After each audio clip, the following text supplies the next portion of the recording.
All right, hello everybody. This is a session on how to create and use Zoom polling, an awesome feature in our licensed versions of Zoom.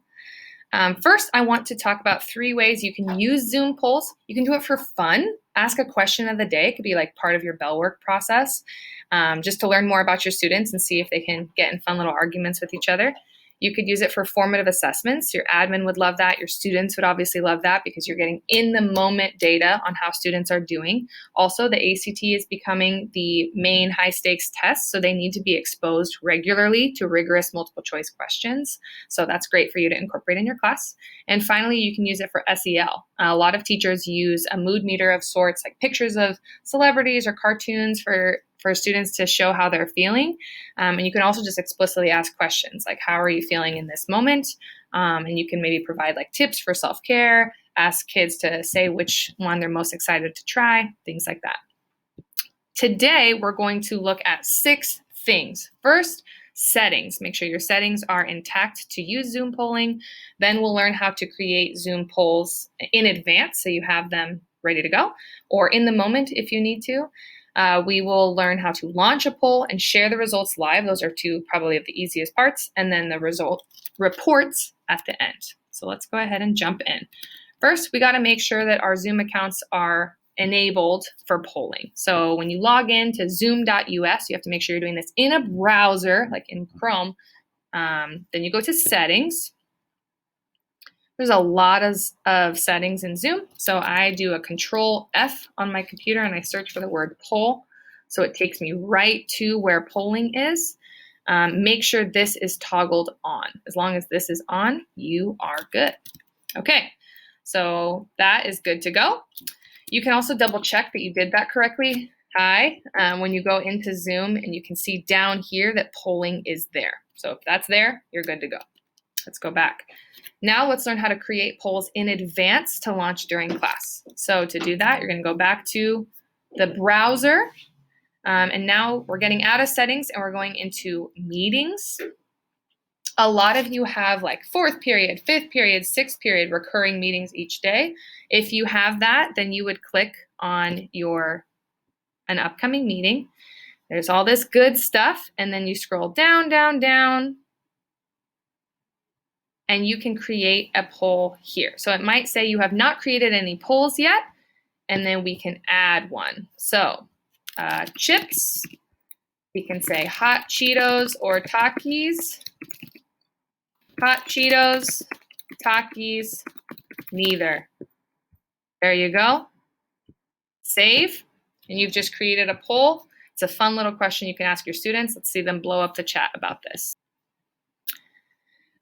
If you use your personal meeting room, you can also create polls in advance. You just go to your personal room, and then right here, you have to just make sure you click poll. And then you can add a poll right here. Awesome.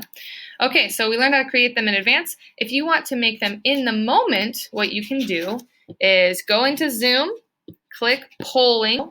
You might not see anything here. Obviously, I created this in advance. But if you have nothing here and you want to use a poll and you forgot to make one in advance, you didn't have time to make one in advance, you can go here to edit.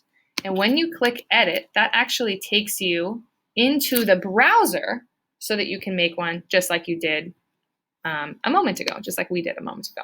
So here, let's say I want to make one in the moment. I'm not sure if my students are really understanding the difference between this and this. Which of these is not an example of whatever? Oops, really, that should be here. A, B, C, D, type answer choices. Save. You just made that in the moment. And now if we go back to Zoom, this is a little tricky. This took me a little bit of time to get used to. But up here, I already had this made in advance, but I just made one in the moment. I can go down to poll 3. There it is. Which of these is not an example of blah, blah, blah? I need to make sure my kids get it before we move on. Okay, now let's learn how to launch a poll. So again, whenever you want to use polling, you just click polling down here and then look for the poll that you want. So if you made one in advance, like I made this one in advance, which of these do you like most about fall? And then I can launch poll number 1. Here it is. And I've got my computer here So you can see that my Leslie Nope participant had this just pop up right on the Zoom. No going to another tab or anything. Click a choice, submit, okay? And I can end the poll. Here we go, because I can see 1 out of 1 person voted. All I was looking for was 1 person. End the poll. And then right now they cannot see the results, okay? So if we go back to the Zoom here, you can't see the results. But if I click share results, now look, this person can see how many people picked each one. So that's pretty cool. And then you can stop sharing. There it is, okay? I'm all done with polls. I'm like, oh, 100% of people got this. We are clearly ready to move on. Done. Okay, now a lot of people are excited about the reports feature of Zoom, which is awesome. So to go to reports, what you're gonna do is you're gonna scroll down again in your browser, reports, and then I go to meeting because it says right here, view registration reports and poll reports for meetings.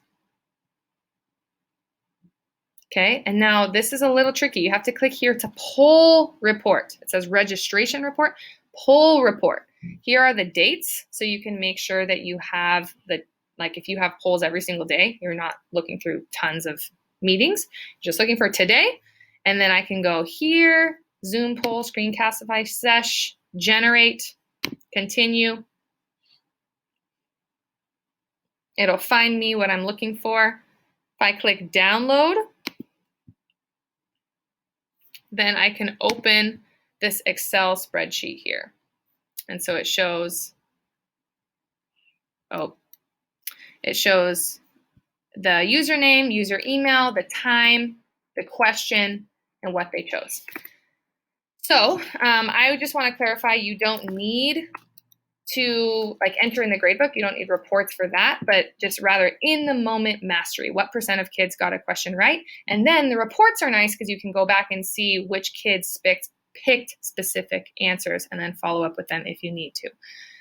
I hope that helps. I hope that's a good start to your Zoom polling adventures. Please let me know if you need any help, and good luck.